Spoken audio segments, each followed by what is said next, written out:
विवादित वक्फ अधिनियम पर केंद्र को सुप्रीम कोर्ट की फटकार, नियुक्तियों और अधिसूचना पर अंतरिम राहत। उच्चतम न्यायालय ने बृहस्पतिवार को केंद्र सरकार के इस आश्वासन को दर्ज कर लिया कि 5 मई तक वक्फ बाय यूजर समेत वक्फ संपत्तियों को गैर अधिसूचित नहीं किया जाएगा और न ही केंद्रीय वक्फ परिषद तथा वक्फ बोर्डों की नियुक्तियां की जाएंगी। वक्फ बाय यूजर संपत्ति लंबे समय से धार्मिक या परोपकारी उद्देश्य से इस्तेमाल की जा रही संपत्ति होती है, जिसके लिए लिखित दस्तावेज या रजिस्ट्री की जरूरत नहीं होती है। केंद्र ने वक्फ बाय यूजर समेत वक्फ संपत्तियों को गैर अधिसूचित करने के खिलाफ अंतरिम आदेश पारित करने और केंद्रीय वक्फ परिषदों व बोर्डों में गैर मुस्लिमों को नियुक्त करने की अनुमति देने वाले प्रावधान पर रोक लगाने के उच्चतम न्यायालय के प्रस्ताव का कड़ा विरोध किया। पीठ ने कहा कि सुनवाई के दौरान सॉलिसिटर जनरल ने कहा कि प्रतिवादी 7 दिन में संक्षिप्त जवाब देना चाहता है।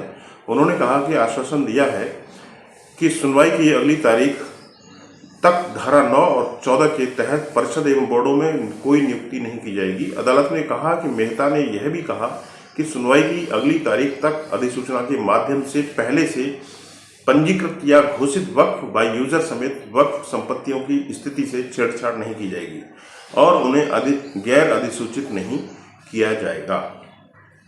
केंद्र सरकार की ओर से पेश सॉलिसिटर जनरल तुषार मेहता ने प्रधान न्यायाधीश संजीव खन्ना, न्यायमूर्ति संजय कुमार और न्यायमूर्ति के.वी. विश्वनाथन की 3 न्यायाधीशों की पीठ से आग्रह किया कि संसद द्वारा उचित विचार विमर्श के साथ पारित कानून पर सरकार का पक्ष सुने बिना रोक नहीं लगाई जानी चाहिए।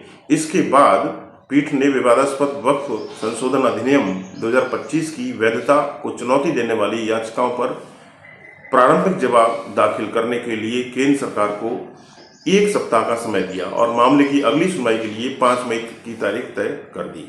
मेहता ने कहा कि यदि माननीय न्यायाधीश वक्फ बाय यूजर के बारे में कुछ कहेंगे तो इसका क्या परिणाम होगा। उन्होंने कहा, हम सरकार और संसद के रूप में जनता के प्रति जवाबदेह हैं।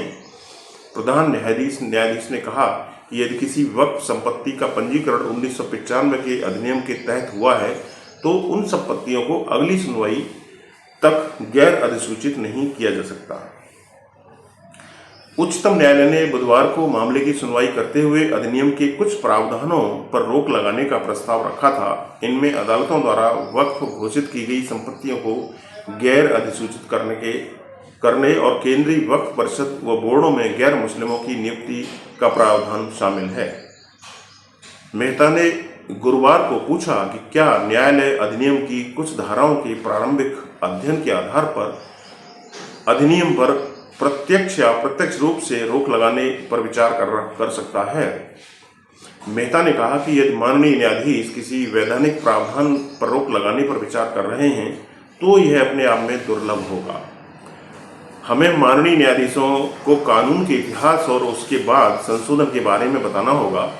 उन्होंने कहा कि सरकार को कई ज्ञापन प्राप्त हुए जिसके परिणाम स्वरूप अंततः संशोधन अधिनियम तैयार हुआ। उन्होंने कुछ उदाहरणों का हवाला दिया और कहा कि कई स्थानों पर निजी संपत्तियां वक्फ बताकर हड़प ली गईं। मेहता ने इसे विचार विमर्श के बाद पारित किया गया विधेयक बताते हुए कहा कि ये याचिकाएं राष्ट्रपति की ओर से अधिनियम को मंजूरी देने से पहले दायर की गई थीं और पीठ ने तुरंत इन पर विचार कर लिया। पीठ ने कहा कि हम इस मामले पर अंतिम निर्णय नहीं ले रहे हैं। मेहता ने कहा कि अधिनियम के प्रावधानों पर रोक लगाना एक कठोर कदम हो सकता है। उन्होंने कहा कि सरकार को अपना प्रारंभिक जवाब देने की अनुमति दी जानी चाहिए। मेहता ने कहा कि मुझे 1 सप्ताह के अंदर प्रारंभिक जवाब दाखिल करने की अनुमति दीजिए और 1 सप्ताह में कुछ भी नहीं बदलेगा। एक राज्य की ओर से वरिष्ठ अधिवक्ता राकेश द्विवेदी ने कहा कि यदि 1 या 2 सप्ताह तक अंतरिम आदेश पारित नहीं किया गया तो आसमान नहीं गिर पड़ेगा। मेहता ने कहा कि यदि कुछ राज्य न्यायालय के समक्ष नहीं भी पेश हुए तो भी उन राज्यों के वक्फ बोर्डों में नियुक्तियां नहीं की जाएंगी। प्रधान न्यायाधीश ने कहा कि हम नहीं चाहते कि स्थिति बदले। कानून संसद बनाती है, कार्यपालिका निर्णय लेती है और न्यायपालिका व्याख्या करती है। पीठ ने अपने समक्ष प्रस्तुत कुल याचिकाओं में से केवल 5 पर सुनवाई करने का निर्णय लिया है। न्यायालय ने 3 वकीलों को नोडल वकील नियुक्त करते हुए उनसे कहा कि वे आपस में तय करें कि कौन दलीलें पेश करेगा। याचिकाकर्ताओं को सरकार का जवाब मिलने के बाद कि 5 दिन के अंदर केंद्र के जवाब पर अपना जवाब दाखिल करने की अनुमति दी गई है। पीठ ने कहा कि हम स्पष्ट करते हैं कि अगली सुनवाई 5 मई प्रारंभिक आपत्तियों और अंतरिम आदेश के लिए होगी। पीठ ने कहा कि 1995 के वक्फ अधिनियम और 2013 में पेश किए गए संशोधन को चुनौती देने वाली रिट याचिका को अलग से वाद सूची में दर्शाया जाना चाहिए। बुधवार को पीठ केंद्रीय वक्फ बोर्डों और परिषदों में गैर मुस्लिमों को नियुक्त करने पर नाराजगी जताई थी और केंद्र से पूछा था कि क्या वह हिंदू धार्मिक न्यासों में मुसलमानों को शामिल करने को तैयार है। प्रधान न्यायाधीश ने नोटिस जारी करने तथा अंतरिम आदेश पारित करने का प्रस्ताव रखते हुए कहा था कि इससे समानताएं संतुलित होंगी। प्रधान न्यायाधीश ने आदेश का प्रस्ताव रखते हुए कहा था कि अधिनियम के कुछ प्रावधानों विशेष रूप से न्यायिक रूप से मान्यता प्राप्त वक्फ संपत्तियों को कमजोर करने के गंभीर परिणाम हो सकते हैं। पीठ ने कहा था कि अदालतों द्वारा वक्फ के रूप में घोषित संपत्तियों को वक्फ के रूप में गैर अधिसूचित नहीं किया जाना चाहिए, चाहे वे उपयोगकर्ता द्वारा वक्फ हों या विलेख द्वारा वक्फ हों। यद्यपि अदालत वक्फ संशोधन अधिनियम 2025 को चुनौती देने वाली याचिका पर सुनवाई कर रही है। 5 अप्रैल को राष्ट्रपति की मंजूरी मिलने के बाद केंद्र सरकार ने अधिनियम को अधिसूचित किया था।